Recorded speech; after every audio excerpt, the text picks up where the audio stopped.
Hey, everybody. Welcome to the Can I Borrow Your Car podcast. This is Mike Garrett, your host. Today, we are talking about a really cool article that I just read by Joe Pulizzi, Pulizzi, and it's called Three Content Strategies Before AI Takes Over, right? Everything we talk about in this podcast is about trust, collaboration, and ideal client acquisition. No gimmicks, no cold calls.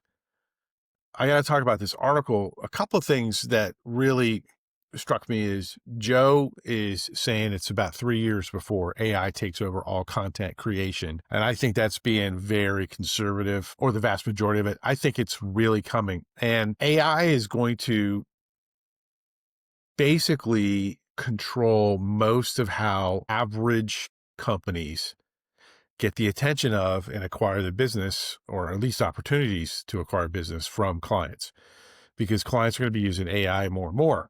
But when the window closes, and especially before it, right now, here's the thing: meaning, connection, shared experience, trust. These are the coins of the realm. These are things that are going to get you where you want to get to, right? We still and always will have the home field advantage as long as we are able to create our brand around authenticity, not AI authenticity, but authenticity. So Joe talks about it as I've got notes here because this is so good. I had to have notes. Joe talks about the age of abundance. There's a lot of people that believe that AI is going to make life easier and easier. Part of me hopes so, because man, there's a whole bunch of people in the world who don't use AI that are living short lives that are very hard, very difficult. I always wonder what world we're talking about being better, like the real world or the kind of fake world we have in the abundant West.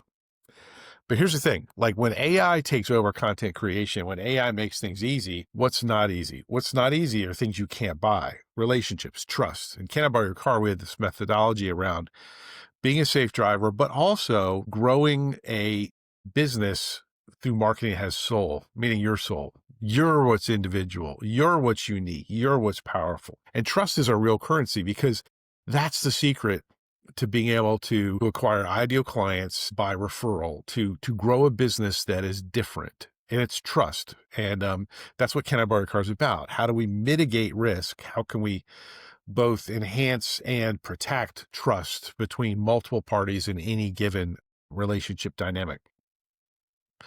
And so AI gives you data, but it can't give you relationship capital. And so my question is, it's not how do I get the AI algorithm or the AI overlord to give me the attention of my ideal clients. It's how can I build trust? How can I build a personal brand that cannot be replicated by an algorithm or AI? And that's really what our, like, our little, we've got Can I Borrow Your Car, the big tent, and inside that we have a very specialized tent called Strategic Referral Team, and that's where I work with ideal clients on how to get ideal clients for them. And so today is part one. And part one is build a small tribe. Joe is a genius. He's only got 40,000 subscribers. It's called Joe Pulizzi's The Tilt. You guys should definitely subscribe to it. I do. Every article he writes is worth it. But, like, let's talk about this: build a small tribe with a purpose. And so how does this apply? Well, my core audience, the wider audience, is salespeople and business people, but the core audience are owners of professional services firms. And when you think about it, ideal clients are ones that aren't just profitable. They're ones that you really enjoy being around, that you enjoy working with, and building communities is a huge part of that. And, like, I just want to tell you, like, within the strategic referral team model, we have an acronym, CPR, cultivate, plant, reap, right? So community is a cultivating technique, and it's really about creating unique experiences. And so, like, my new model that's going to be coming out in the next couple of months, wait list should be open soon, is going to involve my clients, there'll be 50 of them, coming to Roanoke, where I live, twice a year. And there's two reasons. Number one, it's this in-person thing. It's going to be different. We're going to have a day and a half to go deep and to share deeply and to learn deeply.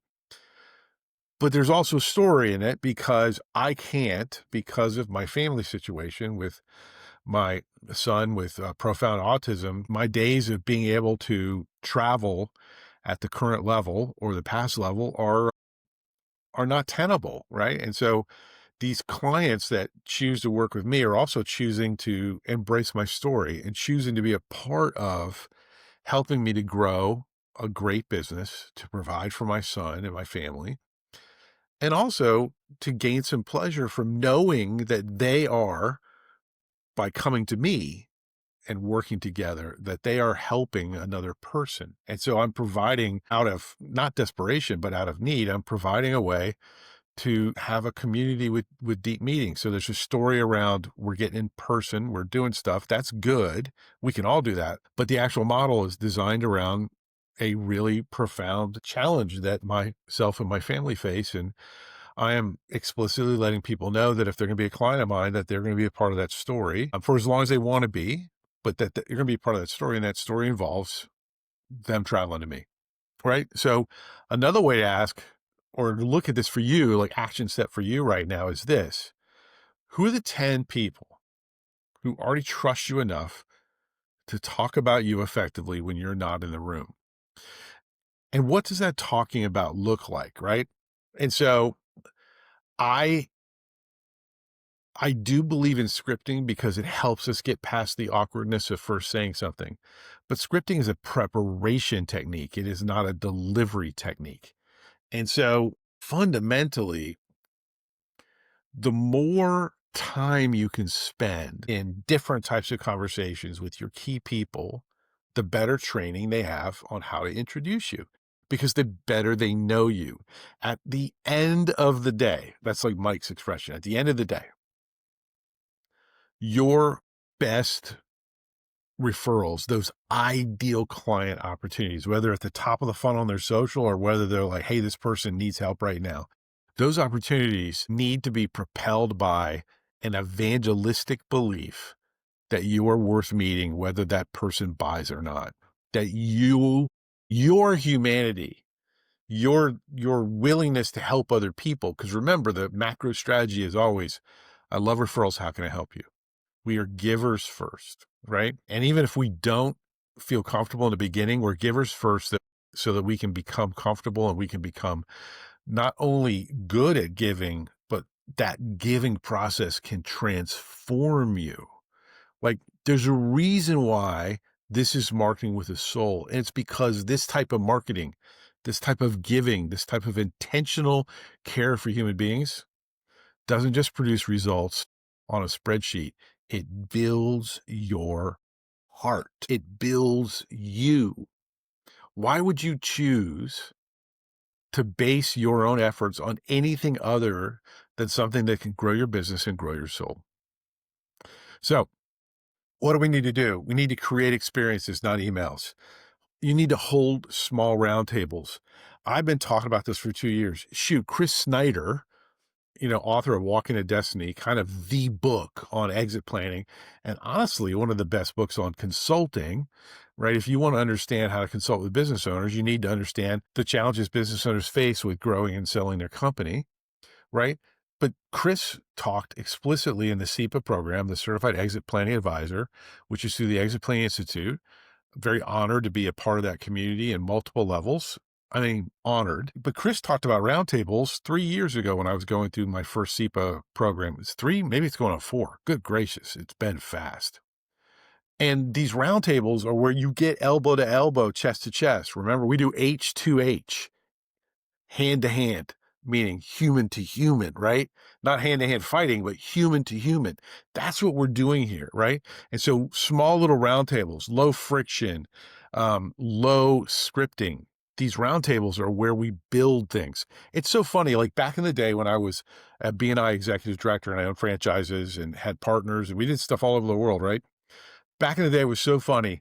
You'd have these members that struggled for the first year, and then the second year, something clicked, and they're like, man, I don't know what happened. I mean, clearly it wasn't my training, right? But like, I don't know what happened. All of a sudden, it's easy to refer. And it's like, yeah, what happened was you had 50 plus hours, usually 150 hours of time with those people in your group, and you got to know them enough so that your unconscious barriers to being open to collaboration started to lower. You got to know these people. You got to hear about stories about them from other people. And all of a sudden, You were finding business for them. That business was there your first day. You just had to grow into it. And that's really what we're talking about here. Building a small tribe with a purpose is also going to build you, and you've got to have a purpose. So what the heck are you doing? What are you about? What kind of mission can you lead your people on, right? AI can replicate your voice, but it cannot replicate a shared purpose. It can imitate, but it cannot replicate. So here's the deal. Like when you're looking at this, forget content strategies. Here's the strategy: get face to face, elbow to elbow, do human to human contact. Understand that cultivating for ideal clients isn't about spreading yourself really thin. It's about loading up that piece of toast with a huge, huge amount of great butter, the best jam in the world, and having a unique experience. We just started buying this incredible bread from a local mom who's a baker whose child has really severe allergies. And so she ended up having to make this gluten-free, nut-free bread. It is freaking amazing. So I'm just kind of focused on bread. Sorry. But here's the deal. Strategy one, build a small tribe. Strategy number two, and I'm just scrolling ahead here. What we're going to be talking about the next one is turn your process into product.